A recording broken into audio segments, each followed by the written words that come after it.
Jaflong 0 point, প্রচুর ঠান্ডা পানি পানি এইখানে পা ভিজাইলে এত ঠান্ডা।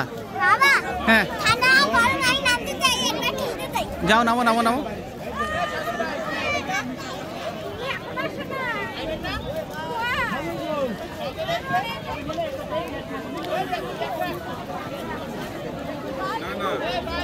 এখানে এই ঠান্ডা পানিতে অনেকে গোসল করতেছে, প্রচুর ঠান্ডা পানি ওঠার পরে কাঁপুনি।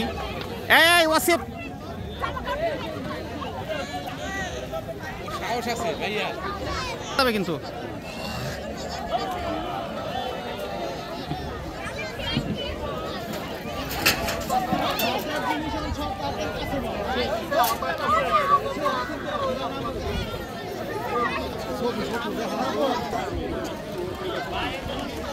এটা হচ্ছে জাফলং 0 পয়েন্ট, মেঘালয়ের হচ্ছে ঝুলন্ত ব্রিজ, যেটা ডাউকি শহরের সাথে কানেক্ট করেছে। হ্যাঁ, এইখান দিয়ে বেসিক্যালি এটা ঝুলন্ত ব্রিজ বলে, বাট স্টিলের একটা হচ্ছে ব্রিজ, দুই পাশে অনেক বড় একটা মানে স্ট্রাকচার দিয়ে এটা তৈরি, এটাকে ঠিক করা হয়েছে। দাঁড়াও একটু, দাঁড়াও তো। হ্যাঁ, তোমাদের ভিডিও করতেছি, ভিডিওটা। আচ্ছা, ওকে ওকে ওকে, ঠিক আছে, ভালো থাকবেন, ধন্যবাদ, আসসালামু আলাইকুম।